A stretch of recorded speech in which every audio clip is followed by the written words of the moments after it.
Saludos, amigas, compañeros todos de Filosofía en lo Cotidiano.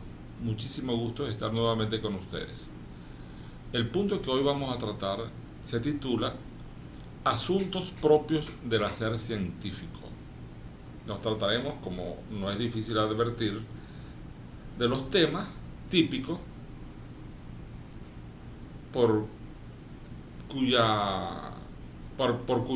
cuyo relieve transita el trabajo de construir ciencia. Normalmente los viejos textos decían que la ciencia se ocupaba de la realidad y lo decían así a secas.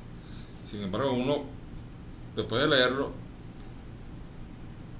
solía decir, caramba, y por ejemplo la matemática, que dice todo el mundo que es el prototipo de la ciencia, pero cuando uno ve, cuando uno se mete en alguna operación de ese tipo matemático, advierte que hay cosas, hay giros que tienen que ver con lo real, pero hay otros que no. Tanto es el espacio del transitar matemático que no tiene que ver con la realidad, sino con otras rutas, virtualidad, posibilidades, etcétera. Entonces la cosa no es tan sencilla. Por eso es que creo que viene el caso, el tema. Vamos a brevemente a tratar con cierta dosis de pasión aquellos temas, aquellos objetos propios del hacer científico. Lo primero que tenemos que decir ciertamente es que la realidad constituye el primer objeto, el primer tema, la primera temática del trabajo científico. Pero yo le pondría un adjetivo calificativo que es demasiado importante. Realidad objetiva. La realidad objetiva o la realidad material. Cuando hablamos de la realidad objetiva como el primer objeto, la primera temática propia de la labor científica, nos estamos refiriendo a dos asuntos. El primero es el fenomenaje, los fenómenos de la naturaleza, los fenómenos naturales, los fenómenos químicos, físicos y biológicos. Es el hacer típico de la química, de la biología y de la física y de la pléyade de relaciones que estas tres ciencias establecen en su movimiento. Es decir, entonces, que los fenómenos químicos, biológicos y físicos, es decir, los fenómenos naturales, es la primera manifestación de la realidad objetiva en tanto objeto del hacer científico. La otra manifestación de la realidad objetiva serían o son las relaciones sociales, los nexos que los seres humanos establecen en su vida para desarrollarse como especie, como Homo sapiens. Los nexos, estamos haciendo en este caso preponderancia, estamos subrayando en rojo los nexos, las relaciones, las vinculaciones. Lo que nos interesa de las relaciones sociales en tanto componente de la realidad objetiva son los nexos, no los seres humanos concretos, Pedro, Juan, Miriam, Josefina, sino los nexos. Cuando usted le hablan de fútbol, por ejemplo, usted se establece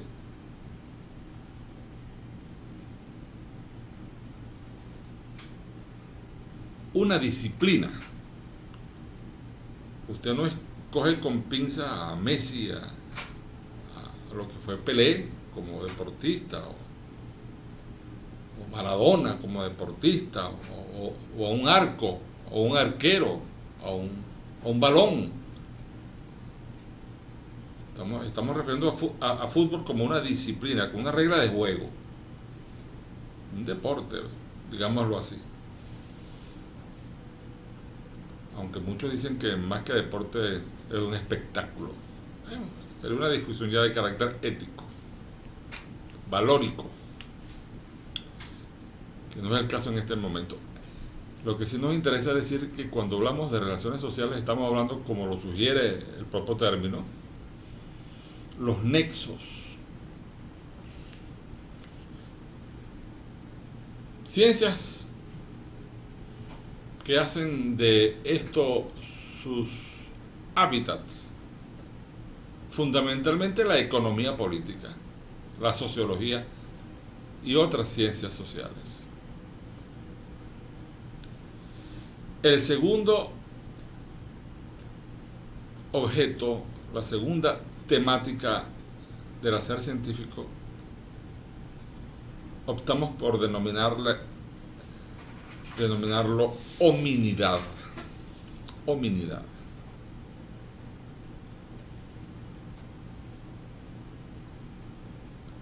Muchos me dirán, bueno, pero lo hominal, lo humano, no está dentro del objeto ya referido llamado relaciones sociales. Reitero, cuando hablamos de relaciones sociales estamos preponderando la disciplina formal humana que establecen los seres humanos, no los seres humanos en sí. Cuando hablamos de hominidad, sí nos ocupamos del ser humano propiamente dicho. Es decir, nos estamos ocupando de lo siguiente, amigas, compañeros todos, del pensamiento, esa energía que uno lo coloca, y con buena razón, en el cerebro, en el sistema nervioso central, esa energía.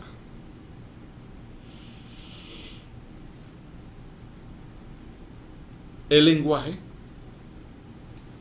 toda la pléyade de signos, siendo la palabra quizá el más importante de todos esos signos, aunque la expresión signos trasciende la palabra, pero la palabra es muy importante. El olor es un signo, un gesto es un signo, una marca es un signo, una mirada es un signo, una sonrisa es un signo, una expresión artística, arquitectónica. La distribución de las paredes de una cárcel es un signo. La distribución de las paredes de un nightclub es un signo distinto. La palabra es un signo. Entonces hablamos del lenguaje y hablamos de la emocionalidad. Esos tres elementos, pensamiento, lenguaje y emocionalidad, nosotros le denominamos sisemia, P-S-I-S-E-M-I-A, que es una unidad indisoluble. Sin lenguaje, por ejemplo, no hay pensamiento. Sin pensamiento Sin lenguaje no hay emocionalidad humana. Decía un filósofo extraordinario, Valentín Voloshinov, a principios del siglo XX, que si usted le quita al psiquismo todo lo que tenga que ver con el lenguaje, allí en el cerebro nada queda que no sean las funciones biológicas, neurológicas. O sea, lenguaje, pensamiento y emocionalidad es una unidad. Verlo al detalle en buena parte es un error que hemos cargado a lo largo de muchas décadas en el mundo de la teoría. Hablamos entonces de la psisemia como la unidad dialéctica compleja, contradictoria, dinámica del pensamiento, del lenguaje y de la emocionalidad. Otro elemento que integra la hominidad como objeto de estudio científico. El proceso de conformación de la personalidad. El proceso, asimismo, dialéctico de integración de la individualidad, entre paréntesis, humana. De eso estamos hablando. Este último tema hay que subrayarlo en rojo porque lamentablemente la tradición académica inexplicablemente no la ve, o la ve con una miopía, con altos niveles de dioptría. A lo mejor habrá una mano peluda ideológica ahí, no lo dudo. Ese sería un tema para una próxima conversación. De ustedes, amigas, compañeros, todos, y mi persona, modestamente. Entonces, el proceso de conformación de la individualidad de Pedro, de María, de Josefina, de Miriam, el proceso objetivo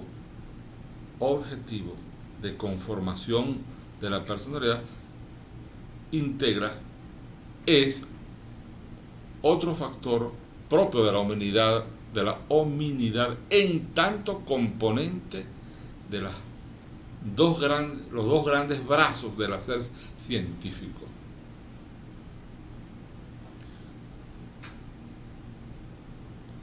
Para finalizar, y en términos de síntesis, debo decir lo siguiente. Todos estos objetos, o sea, los propios de la realidad objetiva y de la hominidad, vistos así como lo hemos enfocado acá, nosotros lo vinculamos con el hacer científico. Pero tengo que decir, son los mismos objetos de toda la teoría. Lo que pasa es que la filosofía y el pensamiento vulgar, rupestre, circunstancialista, acomodaticio, impúdico, que llamamos ideología, cada uno de ellos ven estos objetos a su manera, cómo funciona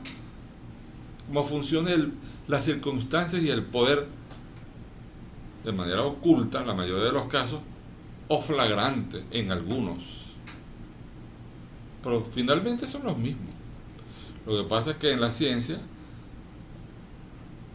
se establecen estos objetos con mayor rigor y somos capaces incluso de hacer una suerte de taxonomía, que es lo que hemos tratado hoy de hacer. Muchísimas gracias por la atención, con el mismo cariño de siempre. Gracias.